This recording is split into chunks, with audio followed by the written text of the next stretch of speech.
Francisco Javier Membrillo, portavoz de la Sociedad Española de Enfermedades Infecciosas y Microbiología Clínica. Muy buenos días. Buenos días. Bueno, a la espera de esos resultados, ¿cómo están evolucionando los contagiados? Los casos de los que tenemos conocimiento son todos con síntomas leves y, de hecho, la totalidad de ellos, desde mi conocimiento, están siendo observados en domicilio. Hay que estar muy pendientes de la evolución, lo decía el consejero de Sanidad de la Comunidad de Madrid. ¿Cuál es esa evolución en los pacientes contagiados? Vamos a ver, una cosa es la evolución de los pacientes y otra cosa es la evolución de la epidemia. Lo más probable es que aparezcan más casos en las próximas horas, días, por personas que a lo mejor no han dado importancia a alguna vesícula que han interpretado como un grano en su zona genital o algún cuadro febril específico. Respecto a la evolución de la enfermedad, por lo que sabemos por el momento, estamos hablando de una enfermedad menos grave, bastante menos grave que la viruela clásica, que es difícil el contagio interpersonal salvo que haya un contacto estrecho y en el que si se confirma que la variante que tenemos en España es la de África Occidental, que es la que ha habido los casos confirmados en Reino Unido, estamos hablando de unas tasas de mortalidad del 1%, o sea, en la mayor de los casos de un curso benigno con recuperación espontánea. Hablaba de esa diferencia, ¿no?, entre la viruela del mono con la viruela humana.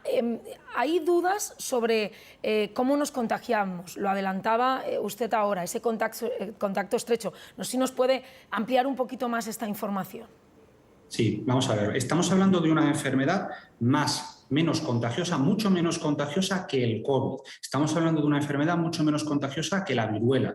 Generalmente el contagio se produce en África, en su reservorio habitual, por contacto directo, por tocar fluidos o animales contaminados. Entre personas nos contagiamos si estamos en contacto con esas vesículas que salen, parecidas, no exactamente iguales, pero parecidas para que nos podamos entender a las de la varicela. Si esas vesículas, esas ampollas, cuando están rotas, tocamos ese líquido, nos podemos contagiar, que es lo que parece que ha sido el mecanismo de contagio en la mayor parte de los casos que tenemos. Puede haber también un contagio por gotas, por vía respiratoria, pero es difícil y tiene que ser un contacto muy estrecho, incluso en convivientes en la misma familia. La mayor parte de los casos, una persona contrae el monkeypox, la viruela del mono, y los demás familiares no se contagian la mayor parte de los casos. Claro, a nadie se le escapa o tenemos muy cerca esta pandemia del coronavirus y ahora cuando volvemos a hablar o a escuchar hablar de otro virus, se nos viene a la cabeza que esto pueda reproducirse. Nada tiene que ver esta viruela del mono con el COVID, ni en la forma de contagiarse,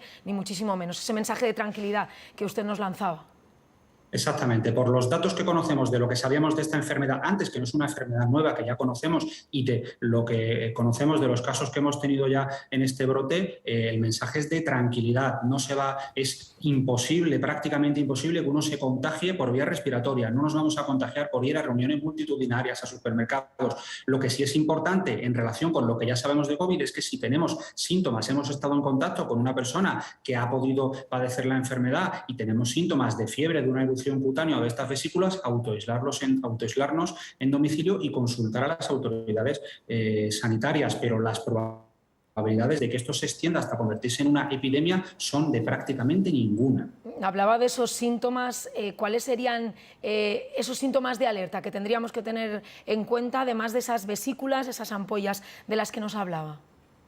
La enfermedad puede aparecer como un cuadro febril específico, que después de unos 2 días puede aparecer un rash, una erupción en la cara, en los troncos, que en principio es como una erupción rojiza que luego se va convirtiendo en estas vesículas. Pero no siempre ocurre así. En la mayor parte de los casos de viruela del mono, muchas veces esas vesículas solo aparecen en la zona que ha estado en contacto con la persona de la que nos hemos contagiado. Con lo cual, salvo que hemos estado en contacto con una persona que se ha contagiado, alguien que en las últimas 3 semanas haya tenido, en los criterios que nos ha dado el Ministerio de Sanidad, que haya tenido relaciones de hombres que tienen sexo con hombres con un contacto desconocido, esas personas, si tienen síntomas compatibles, deberían aislarse en domicilio y comunicarlo. Pero no tenemos que pensar ni mucho menos que cualquier persona que tenga un cuadro febril ahora mismo tiene que preocuparse por la viruela del mono porque tendrá el COVID, la gripe, un catarro común, lo que siempre nos ha producido esos síntomas. Tranquilidad en general.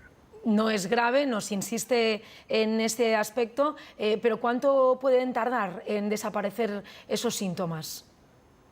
Los síntomas pueden tardar en desaparecer entre 2 y 3 semanas. No es grave en la mayor parte de los casos. Hay un porcentaje bajo de casos en los que puede evolucionar a una encefalitis y puede ser grave y entonces sí requeriría ingreso. Normalmente se autolimita, pues eso, las recomendaciones que tenemos ahora mismo serían de un aislamiento en domicilio de 3 semanas. Es una enfermedad endémica del África Central que rara vez aparece en Europa. ¿Qué ha podido pasar para que detectemos estos primeros casos en nuestro país? Esto realmente pasa continuamente, aunque ahora estemos más sensibilizados desde opinión pública sobre cualquier brote de nueva enfermedad emergente. De hecho, dentro de SEIM, mi responsabilidad es la presidencia del grupo de estudio de patología importada y continuamente tenemos estos casos. Vivimos en un mundo con cientos, si no miles de millones de viajes internacionales al año y que una enfermedad endémica de una zona infectocontagiosa salga a otra es algo que ocurre con relativa frecuencia. Por eso hacer una llamada a la tranquilidad, aunque sé que está teniendo mucho impacto mediático, y desde luego sí me gustaría, con tu permiso, aprovechar para recordar que España es el único país de Europa que no tiene reconocida una especialidad médica en enfermedades infecciosas y que para la vigilancia, control y tener profesionales expertos para detectar los primeros casos es fundamental. ¿Por qué en Reino Unido se han detectado en primer lugar en Europa? Porque en todos los hospitales de Londres hay un residente por lo menos en urgencias de enfermedades infecciosas que rápidamente ante cualquier síntoma lo detecta porque es su especialidad. Pues Francisco Javier Membrillo, portavoz de la Sociedad Española de Enfermedades Infecciosas y Microbiología Clínica, gracias por atendernos y gracias por aclararnos esas dudas de la viruela del mono. Muy buenos días. Gracias a ustedes. Buenos días.